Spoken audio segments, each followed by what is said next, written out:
What's going on, IPHC family? Pastor Jay here from Compassion Church in Florence, South Carolina. And today I'm going to bring you the connections model for the IPHC. If you're not familiar with the connections model, and this may be the first time you're hearing about it, listen, I really want you to pay attention today because I'm telling you this can change the dynamics of your church. Of all the pastors, leaders who are out there, if I asked you today, how many of you guys want your church to grow? All right. Nobody out there would say, no, I don't want that. In fact, everybody that I know would say, I want to see growth to take place in my church. And so many times growth takes place with our guest flow that comes through. Of course, we can grow people through discipleship, but numerically, we've got to have guest flow to grow. So what are we doing with our guest flows that are coming through our churches? So today, I'm going to talk about the connections model, and it's so much more than just guest flow, but it is one of the main components to the model. So let's talk about the model real quick. But no, before we talk about the model, let's talk about the why. Let's talk about the why we do what we do. If you go to Scripture, you know so many times Jesus he dealt with fishermen, right? And they're out there, they're fishing, they're doing this, they're doing that. In the Scripture, it shows a point in the story where the disciples are mending their nets. Why are they mending nets? Because there's holes that have formed in the nets. And so if they're fishermen and their nets are going out and they've got holes in them and fish are escaping, what's their job? Well, they've got to fix their net so they can capture the fish. We as pastors, we as leaders, whenever we're trying to reach lost people, we're casting nets. That's what we're doing. And sometimes we have holes in our nets. And so that's why we have these systems. That's why we have these models. So if you come in a little hesitant about the word models or the word systems, all we're doing is mending nets because we're saying, Lord, send us the fish, send us the people. But why would he send us people if we're throwing nets with holes in it? Just want to throw that out to you real quick. So, all right, so why we do what we do. Connections model at your church will be the hub for all of your ministries. I'm telling you, your kids department, your youth department, your worship department, your discipleship department, all of your departments will feed into the connections department. But connections is a lot on the front end of the service. Did you guys know that there's a study that was done a few years back that says 93% of people who come to your church for the first time, 93%, know within the first 7 minutes if they're going to come back to your church? I know that's crazy to you pastors because we think that people come to hear us preach, right? Or we thinking people are coming to be engaged in worship. But within the first 7 minutes, 93% of people know if I'm coming back to that church. You know how? Because of what they see, what they hear, what they feel. Do they see life? Do they see excitement? Do they hear a lot of people that are welcoming them? Do they feel welcome? Do they feel loved? You ever gone to one of your favorite steakhouses before and you go in and the service isn't that great? Maybe the hostess was a little bit rude and you're sitting down and you're like, oh man, this is not getting off to a good start, you know?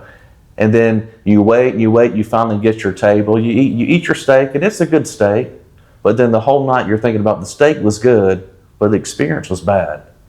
That is that first 7 minutes that people experience coming in our churches. So do they feel life? Do they see the excitement? Are they seeing those things that are out there? So let's talk about what it looks like when someone comes onto our property for the first time. That first 7 minutes takes place not when they enter your church, but when they see your parking lot.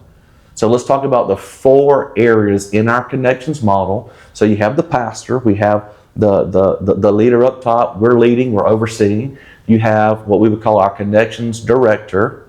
We feed right into them, and they have 4 leaders under them. We call those coordinators. So you have your director, you've got your 4 coordinators. If you get lost during this, there's a link below that you guys can click on that, and it'll show you this whole model out so you can put your eyes onto it instead of trying to imagine with me. So you got these 4 coordinators levels. The first one is the parking coordinator. And what that consists of is that's the wow factors, that's the flags. You see these churches that have flags, you drive by and it catches your eye, it catches your attention. It may have some banners or something out there. And you've got your parkers Once you get in the parking lot, these guys or ladies are parking your spot. They're just waving at you. They're just saying, hey, how are you? Good morning. What a great day it is. You know, they're not getting into all up in your business or anything. But you have those people there, those connection points, and they're interacting with people. That's exciting, and it shows, they're showing life. They're showing that they're excited that you're there. And then when you get to the church, you've got doormen. That's the men or women who open the doors for people. Just that small window there. Just think about when you see the church, from when you get into it, the majority of that 7 minutes has already gone by. So that first impression is huge, huge, huge, huge. And so then once you get inside, which is our next coordinator position, it's our lobby coordinator. Once you get in there, you have what's called a host. And I don't know if you guys are familiar with the host. We'll explain it real quick. Let's just say you got a new family. They come to church, they've got kids, they walk in, they don't know where to go. It's their first time coming. And so the host would meet them, they'd greet them.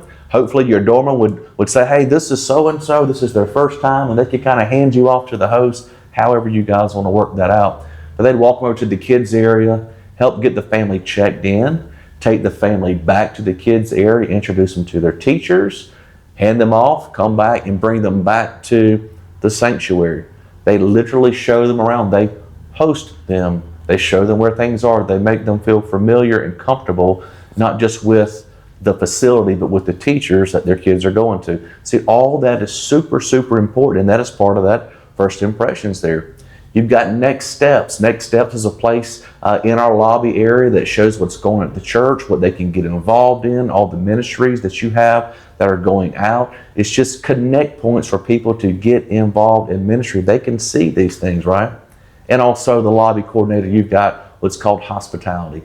Here at our church, we have a coffee bar. We've got we give away water. Some churches they have pastries. They do it all out. You know, they really go above and beyond when it comes to hospitality. We want our folks to feel so welcome and so at home when they come in, because that first 7 minutes is so vital.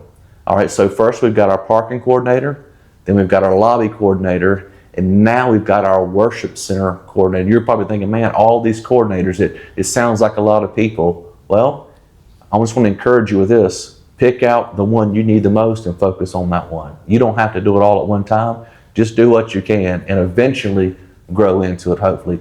So that worship center coordinator, you get to the sanctuary, you get to the worship center. What do you have? You probably got a door. We've got somebody there to open the door, greet you again. So you got the door greeter on the outside. We got a door greeter on the inside. And then once you walk in the sanctuary, guess what? There's ushers. And believe it or not, ushers don't just take up the offering. Ushers usher people. I know it's the weirdest concept, right? But we ushered them to their seats. One of the worst things you can do for a new family is to have them come in and stand at the back of the church and like, man, this is awkward. No, I don't know where to go. I don't know what to do. It looks packed because everybody's standing up, but if you have ushers there, they can take that awkwardness out of that moment. And another person you have under the worship center coordinator is the count team. They're just counting people, counting numbers, because we measure what matters, right? We do. And we have those people there. And the last coordinator position in our connections model is our follow-up. Our follow-up is huge. It's huge. And you have a coordinator who leads that, and they have a team under them. What does that team look like? Well, it's got VIP hosts. And so when you come in on a Sunday, there's areas that you go by. There's first-time tables. We call those our VIP hosts, our welcome centers, our welcome desk, and that's where we gather information. That's how we're able to follow up, because we can't follow up on what? On what we don't get. You've got to get the information. We get that through cards. We get that through QR codes. You may have a giveaway, sign up for this giveaway. However you have to do it, we try to gather that information. But what do we do once we get there? You can have a stack of guest cards this tall and do nothing with it, and it does no good. Now you've got to have another group under your follow-up, and it's called our guest contact team. And all they do is they'll make phone calls, they'll send text messages, they'll send emails. We've got a lady in our church, she writes handwritten letters to all of our first-time guests. It's just that personal touch that we put on there. We want to exhaust everything. Now don't go overboard, all right? Don't call them 5 times a day and all that stuff. but we want to do our due diligence, and there is a model for that too. There's a follow-up model that you can look at in our connections package as well. And last but not least, under that follow-up model or that follow-up coordinator is our touch point, our connect point, some folks call it. And that's like our guest meals at the church. It's things outside of Sundays that we can get you connected to, like a Discover class. It may be a first timers group or whatever that looks like. We have those guest points that are designed for our guests to connect those relationships, to meet the staff, to learn about the church. And I know this probably just blew your mind, not because it was good, but because it seems like there's a lot of stuff going on, because it is a pretty in-depth model. But it sounds busy, but man, once you get the right people in place, they can take this thing and they can run with it.